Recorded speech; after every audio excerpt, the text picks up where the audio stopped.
So, I mean, happy Yeah. for you to, introduce yourself and just say who you are, what you do, and Yeah. who you serve.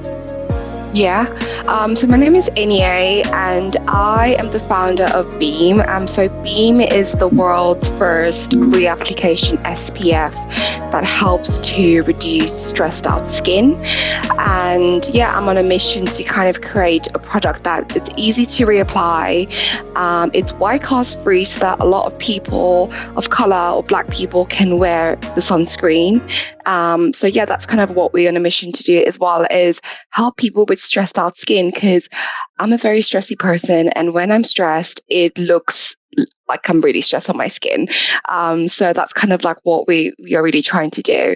I'm probably like a third time founder, so this is my third business. Oh wow.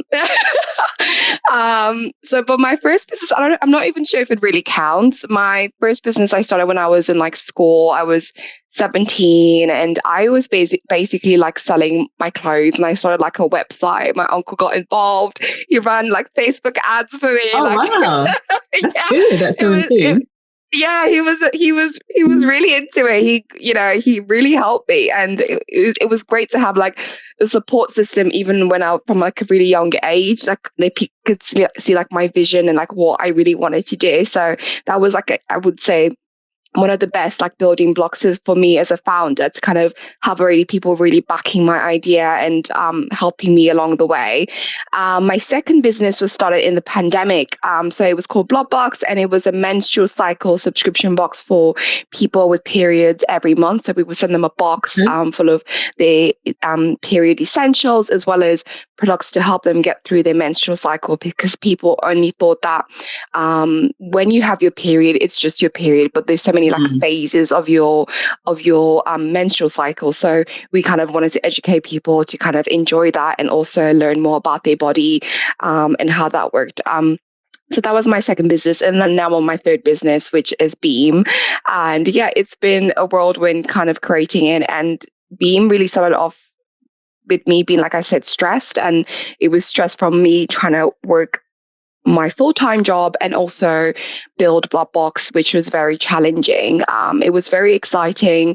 I managed to get quite a few investment actually from that business. From the menstrual cycle business, or from Blood Box. In terms of actually, so it got to the stage where I was raising investment, and the company that offered me investment is actually the company I'm working for right now, as my full-time job. So even though like I didn't go through with the investment with them, I kind of followed through with working with the brand company, because I really love like the ethos and it. But that's a separate note. But yeah, I got investment offered from that company, and I also won quite a few grants that helped really keep my business going. I invested quite a lot of my money into Blood Box, especially because it was during the pandemic. So I had more money to spend. I was also made redundant from my role. So I was basically sitting on a lot of incoming funding I wasn't really, I wasn't traveling into London. I wasn't, spending the money as I would. So that's kind of where the funding was coming from to kind of fund the business. And yeah, I won some grants, which massively helped. I didn't know anything about grants. I didn't even know they existed. And it was so new to me. And this was back in like 2018. Okay. So this was for... So if we just go backwards, this was for Blood Box. You were able to... Yeah, Blood Box. Okay. Yeah. So you, like you said, you used some of your own money to invest in Blood Box initially. And then so at what point did you realize that, okay, I need to get external funding? And how did you go about that? Where did you look? Do you already have connections, or how did it play out? Yeah. So I actually, during that time, I received a DM from a community that I'm still part of to this day. They're called Babes on Waves, and they are for people of color. And it's just a community to help grow our business or whatever we're working on. And they're just the most amazing community I've just been part of. So that's kind of how I got introduced to grants. So people in the community would post about, these grants, and it was so new to me. And someone posted about an accelerator for Lloyds Bank, which was Found Divine, and that was one of the first accelerators that they ever did. So I was on one of the accelerators, and we had loads of talks from like Andy, Yvonne, like these are like investors in like the tech space. They came and did talks and stuff, and so were those investors a part of the Lloyds Accelerator? Yeah, so they did come and do like talks about like how to land investors, and also kind of how to like seek additional funding. So we did have like other talks about like grants, and that's kind of when I started to learn more about it. I was still kind of understanding the investor landscape, so that wasn't really at the time appropriate for me because I was still so early. So I thought grants would probably be perfect. So yeah, that's kind of how I heard about grants. And so yeah, when I was on Babes on Waves, like the community would post a lot about these grants, and I applied to some, and some of them, honestly, I didn't even know what I was writing. I'm not even joking. I was writing, and this is pre-ChatGPT. I wish it existed back then. I was writing what felt right, I answered the questions, what I was, whatever questions they needed. Sometimes you have to record videos as well for a lot of grant competitions. That's the basis, I would say, for all of them. And basically I had to do that. And I won 5 grants. So you're saying for the grants, the application process usually is like you're writing a personal statement about yourself and your business, and then you're doing videos. So it's essentially a competition for free money, as they say. It basically is. So every grant works differently. The questions they ask are phrased differently. So it differs. But I would say every grant competition I've entered, the same questions are usually the same. So I would literally just copy and paste what I've written for the same one and maybe like adjust some questions. Sometimes they'll ask you, how do you want to spend the money? Why do you need the money? How does this align with the grant? So those are the sort of questions they would ask. And then they would ask you to record a video to kind of explain, why you deserve this funding in like a minute or 2 minutes. That's usually how they work. I applied for one of them. And this was my first grant I applied for, and I won £5,000 for this one. And this was amazing because I just, like I said, I'd never heard of grants. I was so shocked that I was receiving money basically from someone who believed in my idea, in my brand, in my company. And it was just so surreal. I had funding to do so much. I had money to buy stock. I had money to do my branding. I had money to do my website, to optimize my website, gain new customers. And it was just, 5,000 can get you to a good place, I think. Okay. It's a massive starting point to get somewhere. No, definitely. And did they say what made you win or what stood out, or do you know what made them choose you? Because I'm assuming, do you know what obviously you do know. Do you want to say what the grant program was? So I haven't seen this grant come up ever again. Okay. So there's a tanning brand. I need to remember the name. I can't remember the name. But it's owned by Lottie Tomlinson. So Louis Tomlinson's sister from One Direction. Okay. And she has a tanning company, and they were basically doing a grant for anyone. It was literally for anyone that if you wanted to start afresh with your life, if you literally want to start a new business, like it could be anything, like in any sector. Literally anything. So I was like, "Oh, this is amazing!" Like she's really giving everyone. And it was, I think, 10 winners in that. So we all got on a phone call, and they were like, "Listen, you've won the grant, and we all believe in we believe in your idea, your concept." And she specifically said, like, "I really love what you're doing in the period space. Like, there's not enough attention in that sector, and you're doing amazing work. So that's kind of why we selected you." And I guess it's something. Sometimes a lot of grant winners are dealing with problems that is that's currently being faced in the world today. And I think if it's a real problem, you will win the grant. Like even like with Beame, I know I'm serving a real problem due to like skin cancer rates, increasing in the UK. And if I can help reduce that problem through my product, it's actually serving a problem, a need.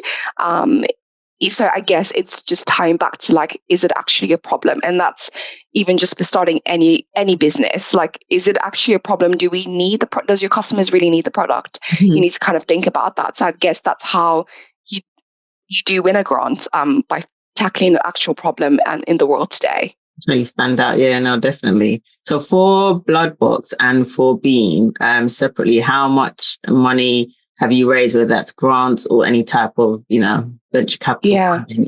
So I've received in total for Bloodbox and Beame £20,000. And I've also gotten like an investment offer from one of the companies that I work with now. And that was around £50,000. Wow. Yeah. So yeah, I know for Bloodbox, that was because it tied into kind of what they were focusing on around the menstrual cycle health. So I guess if it focuses on that portfolio of what they're looking for, then yeah, it made sense. And that really came from an accelerator I did. I did loads of accelerators. So I urge anyone who's listening to do so many accelerators as much as you can to learn, meet people, network. And it just happened that when I was on the phone, like pitching for my accelerator at the end of the program, the company who owns Tenor and Bodyform, they were on the pitch there, and they were like, listen, we want to invest. Like, we love Bloodbox and it's what we want, we really want to do, invest in a company like Bloodbox. So that's basically how, that came about. And it's all through, I feel like I wouldn't have met these people. I don't know where I would have met them if I wasn't on these accelerators, truthfully, if I'm honest. Definitely. So for that 50K for Bloodbox, so during that pitch, the people from Tenor and Bodyform, or investors from Tenor and Bodyform were there. Was that? Yeah. So I'm so glad that you're still here and enjoying this episode of Hear the Hustle. If you're getting value from it, please do like and subscribe, because then that helps me make more content like this and speak to more inspiring founders to hear their stories about how they fund their businesses, sometimes, most of the time, from nothing. So like, subscribe. And if it's not for you, then I'm sure some people, you can forward it to someone and it might help them. It was deliberate because the accelerator I had joined invited loads of investors to come and watch, and it ties in with, they also have like a venture firm. So that's how it ties in, to what I was doing at that time with Bloodbox.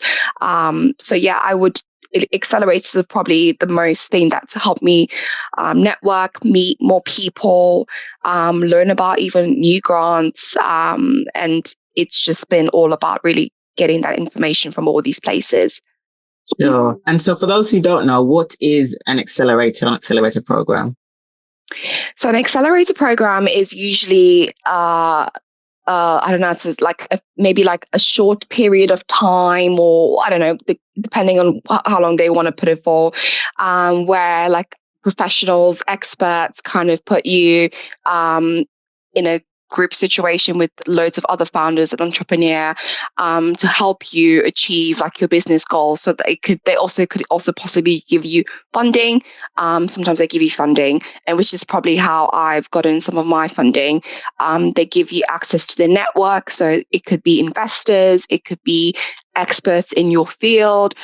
They give you like days where they teach you about, how to really grow your business, what to look at, like the basics of really starting from scratch and really nailing down your messaging, your MVP, really understanding like if your business is actually viable to go out into the market or to even grow in the market. So it's a kind of a period where you're just learning and meeting new people and talking to like other entrepreneurs who are part of the program. And yeah, I would say that's kind of just really understanding, like if your business is viable. That's why I think it's like really, I would say it's essential for anyone who wants to start a business. Right. Okay. And could you do that was that alongside your full-time job? Was it on the weekends? So I personally couldn't quit my job. I personally couldn't, just because I wasn't at that stage to have done that.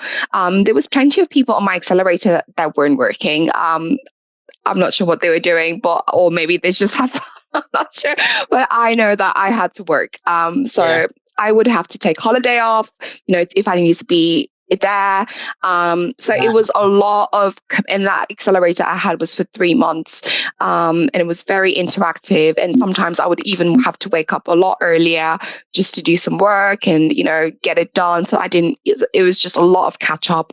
You need to, I would say, carve up a lot of time in your diary, even if you're working full time. Like I'll spend my lunch, So yeah, I would say it's basically like another full-time job. Doing an accelerator. So you need to be, but there's also ones I've been on where it's only been at night. And there's also ones I've been on that's only been in the morning, like really early morning. So it really depends like what accelerator you're going on. So I would definitely ask these questions before applying for the accelerator, like how like the timeline of the accelerator would look like for you, just to make sure that you can be aligned to meet those talks and networking events and anything like that they need from you.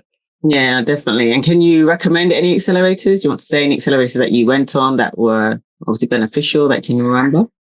Yeah, so I went on one last year called Levels. I think they called 2020 Change now, or Levels 2020 now. And they basically gave me a mentor, which was amazing.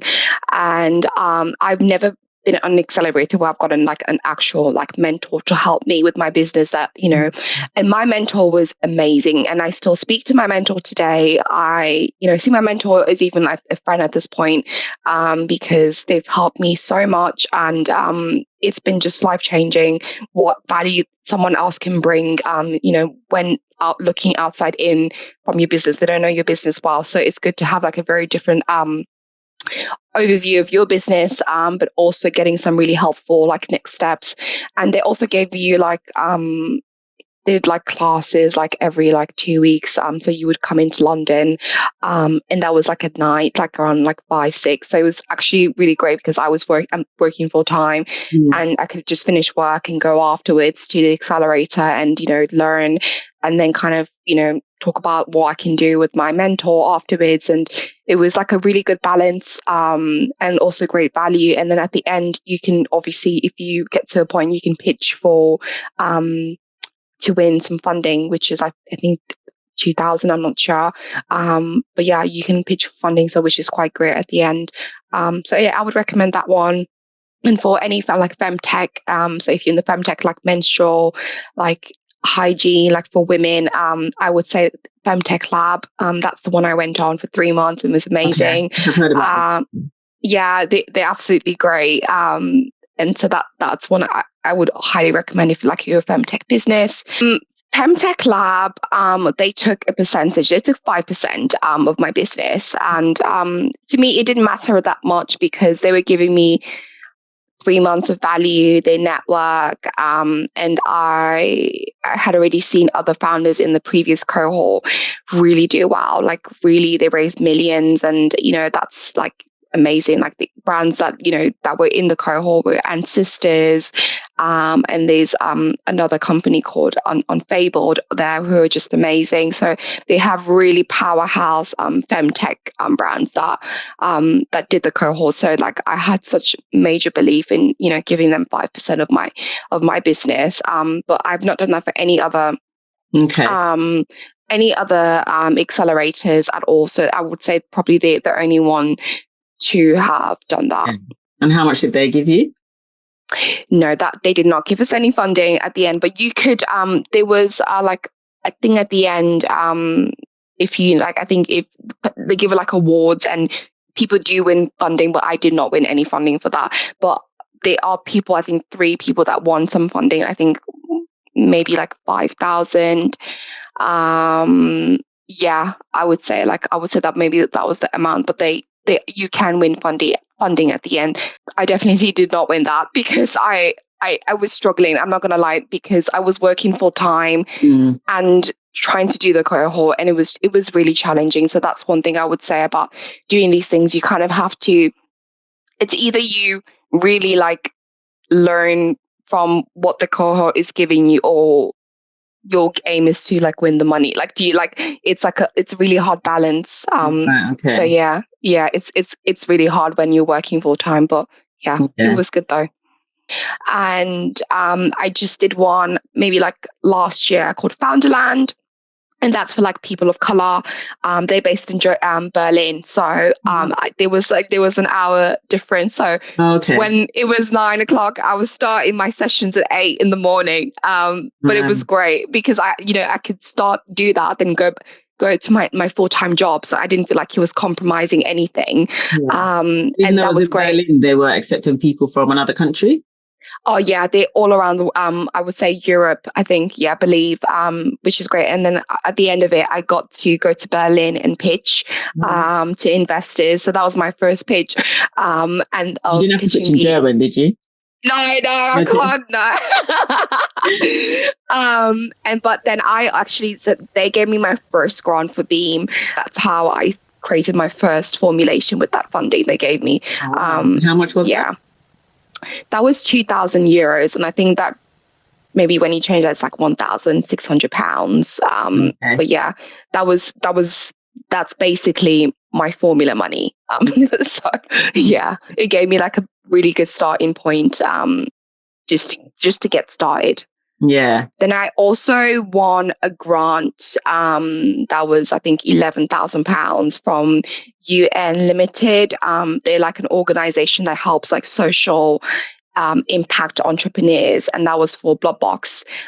So I recommend anyone who has like a social impact business to apply for their grants. They've got like one for like 5,000. They've got one exceeding that as well. They've also got several different like grants as well. So I recommend if you have Sorry, when you say UN Limited, do you mean the United Nations or? No. Okay. I think no, not the United. I can't. Maybe I'm not pronouncing it properly. It's UN Ltd. I think that is UN Limited. Yeah, okay. It's not the it's not the United Nations. Yeah. But I'll send you the link. But it's not the United Nations. They are based in the UK. Yeah. No. It's only for like social impact founders. But yeah, they're UK based. For the combined funding that you've raised for Bloodbox and for Beame, is it 50K total? Yeah. So I guess because I didn't go ahead with the funding for Bloodbox for the investment. I didn't really count that, but I mostly focus on the 20,000 I got for grant funding for Bloodbox and Beame. I would say that's kind of like my total altogether. Yeah, but that's still a lot of money, and that's really good that you've been able to raise that. Yeah. So, I mean, I know you said that for Femtech Labs, they won 5%, but apart from that, the rest of the money has been sort of free money, I guess. So that is really good. And so, massively.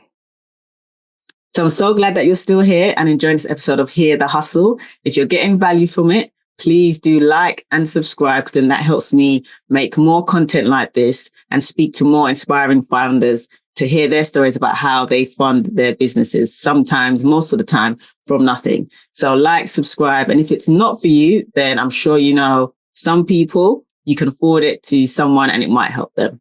So for people who are maybe obviously working full time and they want to get grant funding, because it's obviously like free money, and they would struggle to do an accelerator program, are there any grant programs where you said, I know earlier you mentioned that, you fill out an application form, you answer questions, send a video. Are there any grant programs where you just literally just apply for the grant without having to do an accelerator program that you've been on or that you've applied for? Yeah, so the UN Limited, I hope that's how to say it. So that's one of them, I would say. And Innovate UK. Right, UK, you still need to do videos, and they've got a whole long list of questions. That's a different. I've never won one, but I know some people have won some. There is definitely scope for that, but it's become super competitive. But that's definitely ones that are very like ongoing. I would say a lot of these grant competitions are very touch and go. Sometimes they show up every year, sometimes they don't. Yeah. So what would you say is probably the hardest question you've had from an investor while you've been pitching or applying for a grant program? People will be like, why you? Why can't they just copy what you're doing?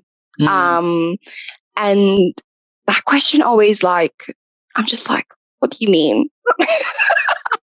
But I usually answer it like, I mean, they would have done it anyways if they wanted to. Why haven't they done it?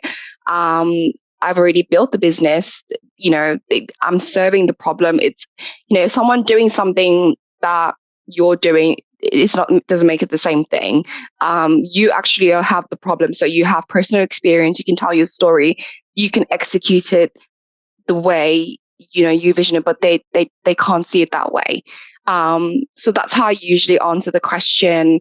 And I would say that's a very tricky one. I would say that's more of an investor question. And in terms of grant ones, they always repetitive. They're always generic. I've not seen anyone that's kind of like,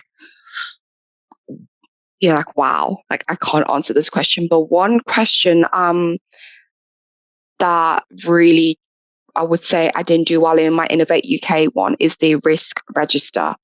That is very hard to do. What needs to be, basically they ask you about all the things that could happen and how you're going to like mitigate it. Like if it was to happen, but it's a very tricky question to answer. And I think actually that trips a lot of people because you have to kind of expose yourself, be like, this is going to happen and this is what I'm going to do. Yeah. And this is who's going to help me. And this is like, you have to have it be like really down to the T. Like they want, it has that, I would say that's probably the most detailed part of the application. You really have to get into the nitty-gritty and make sure you answer, unless like that's basically what failed me in my previous application, that risk register. Even though I answered it to what I thought was the best, it wasn't.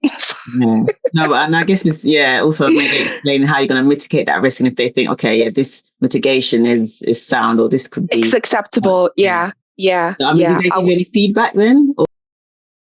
So I'm so glad that you're still here and enjoying this episode of Hear the Hustle. If you're getting value from it, please do like and subscribe, because then that helps me make more content like this and speak to more inspiring founders to hear their stories about how they fund their businesses, sometimes, most of the time, from nothing. So like, subscribe. And if it's not for you, then I'm sure some people, you can forward it to someone and it might help them.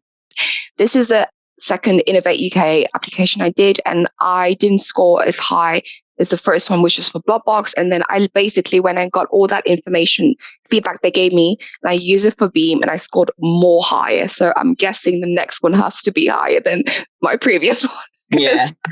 I'm basically just listening to their feedback, and it's super helpful, like to understand what they actually want from your questions. Yeah, now that is good that they do give feedback. I mean, just going back to the investor question that you spoke about, where they said, why you? Isn't anyone else doing this? Isn't this already out there? But if you are sort of a new business, and maybe you have a formulation like you have with Beame, but it's not in the shops yet, no one's using it, or maybe you don't have enough customer or market research, have you been in a position where you've had to answer that question where, okay, you've got an idea essentially, but it's not shelves and you haven't done the customer research yet? Or should you do the customer research before? You need to be doing that. Yeah, you have to have already been done that. I would not recommend anyone puts himself in front of an investor that is actually actively investing without doing all that market research. I think the market research is at least good to have, because you've got all the facts, all the details. If they ask you why this, you can actually respond. I'm not saying you should have your business plan out to the T, but they need to understand there's an actual problem that you're solving. And if you don't know that, then, and with facts, it's going to be an embarrassing conversation. I'm not going to lie. I wouldn't want anyone to put themselves through that, because I have had conversations with people, when they've gone, even not responding, like gone in like the product. It's like they're like, oh, why aren't you doing as well as X, Y, Z? And I'm just like, I don't know, I don't have funding.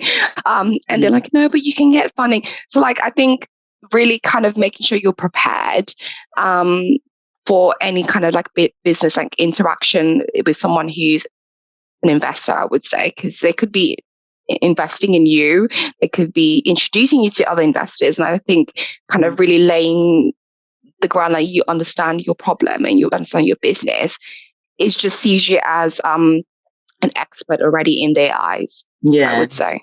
Yeah, no, definitely. Because I know you mentioned that with Beame, you had a personal sort of experience, but I'm assuming you've done sort of market research to see this problem. It's not just loads for me. Yeah, no.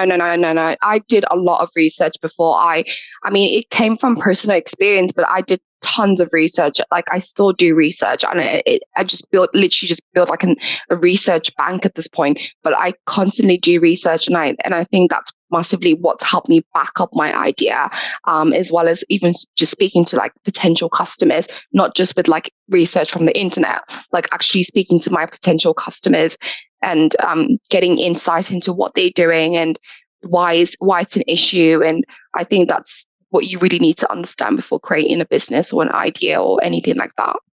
Sure. No, definitely. That is very key. I mean, I'm a big fan of dragons then, I admit, and they like you to have done the research.